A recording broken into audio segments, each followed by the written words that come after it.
Mesdames et messieurs, rien ne va entre les États-Unis et l'Espagne. Le président américain Donald Trump est très fâché contre le premier ministre espagnol.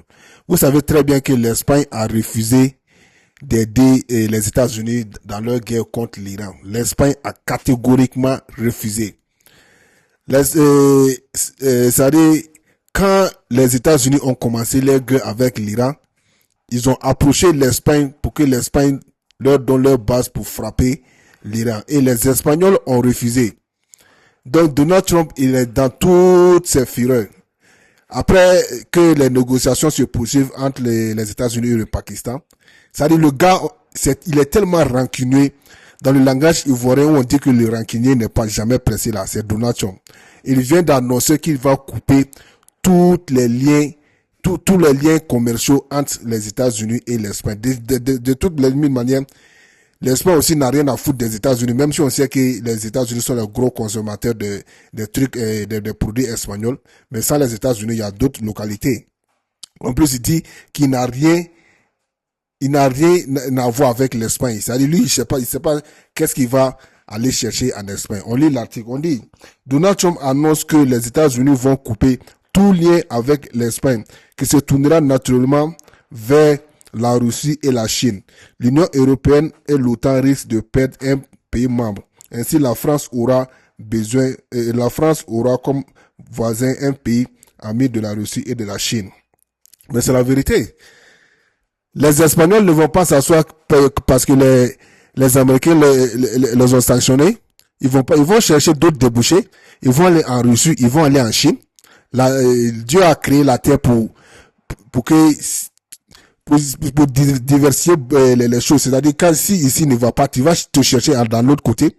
Si c'est pas les États-Unis, la Chine est là. Si c'est pas les États-Unis, la Russie est là.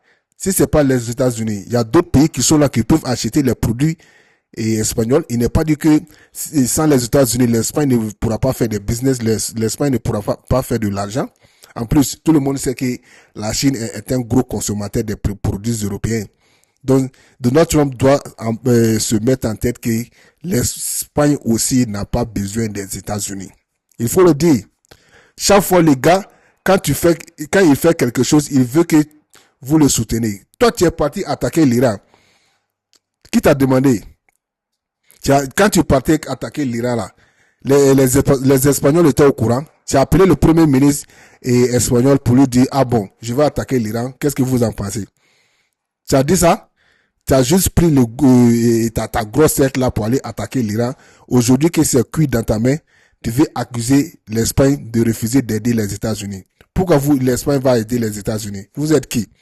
Vous n'êtes rien. À un moment donné, il faut que Donald Trump apprenne à respecter les gens. Le monde n'est pas fait pour être dominé par les Américains. C'est ce que le président Donald Trump a dit. Le président russe a dit. Il dit, si les Russes, les Chinois et l'Iran n'étaient pas là, l'Amérique serait le maître de ce monde entier. Effectivement, avec la Corée du Nord aussi. Parce qu'il y a personne qui peut tenir tête à tête face aux États-Unis. Ils ont implanté leur base partout dans l'Union européenne et dans le monde entier. Partout tu vas, il y a des bases américaines là-bas. Ils sont pas les maîtres du monde. Heureusement que les Chinois, les Russes sont là pour les empêcher de faire certaines bêtises. Un bon matin, Donald Trump se lève et dit, il coupe tout lien commerciaux avec l'Espagne. Juste parce que l'Espagne a refusé de le suivre dans ses bêtises. Pourquoi l'Espagne va te suivre? Donald Trump. À un moment donné, il faut arrêter. Tu n'es pas le maître du monde, tu n'es pas le centre du monde. Quand tu commences tes bêtises qui ont échoué, il faut accepter et ne jamais foutre le bordel dans le monde entier. Est-ce que vous voyez? Donc, nous vous disons franchement des félicitations au premier ministre espagnol qui ne veut jamais se plier aux demandes de Donald Trump. C'est-à-dire, grâce à Donald Trump, le premier ministre espagnol est devenu un homme très populaire actuellement. Je peux dire actuellement c'est l'homme le plus aimé de la planète.